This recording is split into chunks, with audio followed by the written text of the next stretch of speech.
I assume a charter. You are.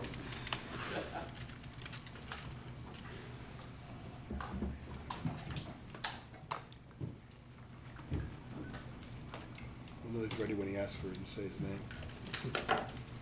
Charlie, right? Yeah. Let's do it. Say it. First and last name for me, please, Nick. Nick Polino. Appreciate you. Thank you. Got you. Nick, what's it been like getting back in the flow and some challenges to kind of going full speed and all that kind of stuff? I mean, it's definitely been exciting getting back out there. I'm kind of bittersweet, you know, missing a good portion of my senior season. It's not how I really wanted things to go going into the season, obviously, but being able to be in the situation I was in and still have a chance to, you know, come back and finish up the tail end of the season with the guys and hopefully make a bowl game and that sort of thing. A lot of guys don't find themselves in that position once going down. So it's exciting. I just got to keep working, you know, gets better and better every day. I mean, from a functional standpoint, I'm pretty much good to go. Just kind of, you know, battling the inflammation, that sort of thing, just keeping it day by day.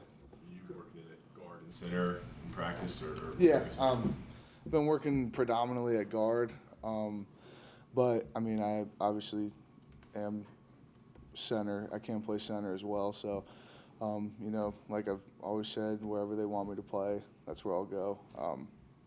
That's all I'm really focused on right now is just helping the team out to whatever capacity I can. Got to make up for a little bit of lost time, so whatever I can do to help the guys these next couple of games, I'm going to do it. Coach Longa said that while you were out, you offered a lot of support. You were a little bit of a coach-like, cheerleader-like, just a guy that was there to support them, didn't back away because you were injured. Was that a challenge for you at all, or was that something that you knew as soon as you went down that was one of your responsibilities because you are one of the few older guys in that room? Yeah, I mean, I'd say going into it, once I, you know, found out that I was going to have surgery and I was going to have to miss a decent amount of games, that's kind of, I wanted to be as involved as I could. I wanted to, you know, help out in whatever capacity I could help out in. Obviously, you know, some of the games, like it's a little bit tougher, you know, being a senior, sitting there watching my guys take, you know, Clemson down to the wire, you know, go get the victory bell back from Duke. Obviously, from my point of view, you know, I'd want to be out there. That's kind of the battle that you have to do, but at the same time, given the fact, like my circumstance, I couldn't be out there. I had to help the guys who were out there as much as I could. So, you know,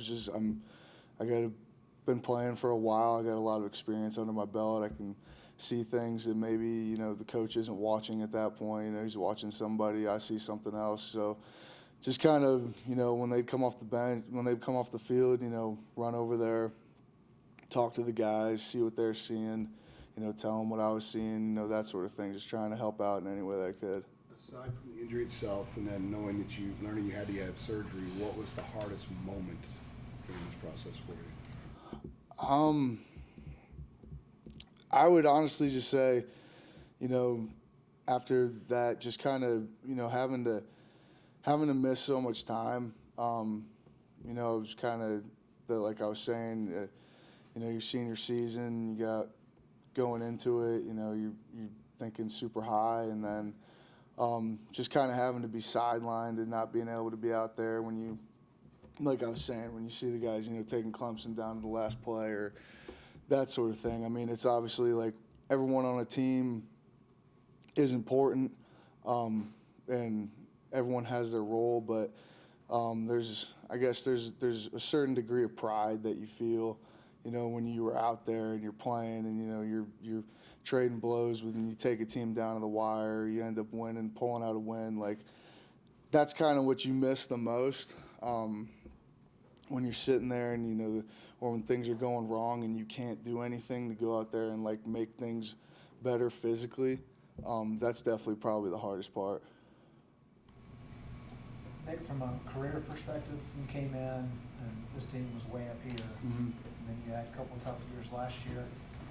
As you're approaching the end here, and you've got a chance to get back to a bowl game, kind of what does it mean to be able to be in contention for a bowl game at this point of the year and still, you're still alive in Coastal, for example, doesn't have that Yeah. ability late in your career. I mean, it's been huge. I mean, it's been really fun to be able to do it with the guys that you came in with. You know, be the senior class that has been able to start back on the trend where we want to be. We still got to finish strong. You know, we got good challenge this week. You know, Pittsburgh's a great team. We got next couple of games after that. You know, Mercer State, and then it's just trying to finish as strong as we can. You know, finish in a bowl game. Obviously, the objective would be to win that bowl game once we get there.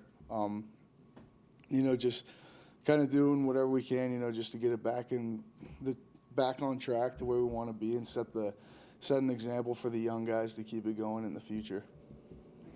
What do you think separates Sam from other quarterbacks? I mean, he's a stud. The kid, there's not a throw that he really can't make. And one thing that has been super surprising, you know, playing with Sam, especially with him being so young, is the poise and confidence that he has. I mean, even when things are going good, he's not going to show that much excitement. And when things are going bad, he's not like putting his head down. You know, he just kind of like he's a grinder. He knows his job. He knows what he's got to do, and he's not gonna. He's very consistent. He's very level-headed. So, I mean, it's good. He doesn't lose his head. He just stays in there. And I mean, obviously, you can see, kid's a freshman, and he steps in and makes throws in fourth quarter, big-time games. That is, I mean, it's remarkable. It's really been cool to see how he's been able to step in and do what he can do. How do you think Brian has played in your absence, and how much have you kind of been there to kind of guide him along the way? I mean, Brian's done great. I've always said, you know, he's going to go out there, he's going to give it everything he's got. He came in. I mean, it's a tough position to come into. You know, obviously going into a game and somebody goes down, and then all of a sudden you got to play the majority of the snaps going in. It's something kind of mentally that can be a little bit of a curveball, but, you know, he handled it well. He's been playing really good ball. He's smart. I mean, he's just a tough kid. He's going to give it everything he's got. And pretty much when I was hurt, I would just kind of, you know, watch him, go up to him on the sideline, just kind of tell him, you know, little technique things that like worked with me, like if he was struggling with a certain block or certain things like that. But, I mean, he's the type of dude that he's gonna work as hard as he can to make up for whatever deficiencies he does have, and that's all you can really ask, and he's done a tremendous job. So I couldn't say any better things about him. I'm super proud of him. I love the kid to death. I mean, he's done great, and I think he's gonna have a good career after this. So.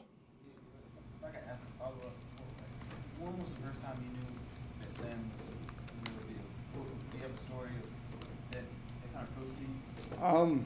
I mean, kind of going through summer and going through training camp and stuff, you know, you could tell that, you know, he's got some stuff about him. Super talented, but then at the same time, you know, being able to do it in a game is completely different than being able to do it in OTAs and stuff. You know, it's kind of one of those things, you know, with anyone, you don't really know until you know once you're out there.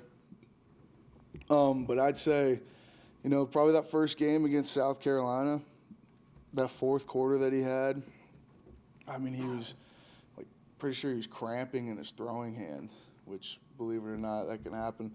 But he was, I mean, he's just out there. I mean, he's getting his arm massaged when he's coming off the field, and then, you know, he goes in there, throws 2 strikes to take the lead against South Carolina late in the game.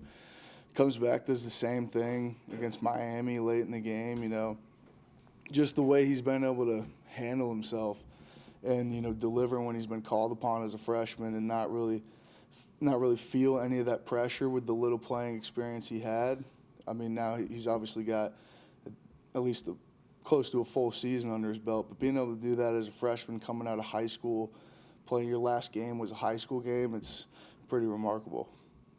Coach Polino said that Marcus McKeithen has probably been among the most improved players just over the course of the season. I guess just you're pretty complimentary of him just during the preseason. Just what sort of strides have you seen him make since August? I mean, Marcus he's been everyone's biggest surprise. I mean, he's always been somebody who's been super physically talented. He was always on like the cusp of being a great player, and then it was kind of in the middle of camp, you know, out of nowhere he kind of turned it up, and then ever since then, I mean, he's probably been our most consistent lineman. I mean, he's not you never hearing problems from his side. I mean, he's a massive human being, as I've said before, and he's a big, strong, physically gifted guy. When he gets his hands on people, I mean, they disappear. So he's one of those guys. I'm glad that he's on our side.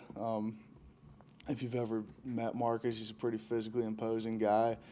He's not a big talker. Like, he's pretty soft-spoken, but I mean, he just goes out there and does exactly what we want him to do and what we ask him to do, and that's all you can really ask for from an O-lineman. So he's been great, and he's really setting himself up well for the next couple seasons. All right. All right, we good? Thanks, Bob. Thanks, Thanks. Nick. Appreciate it. Thanks, Nick.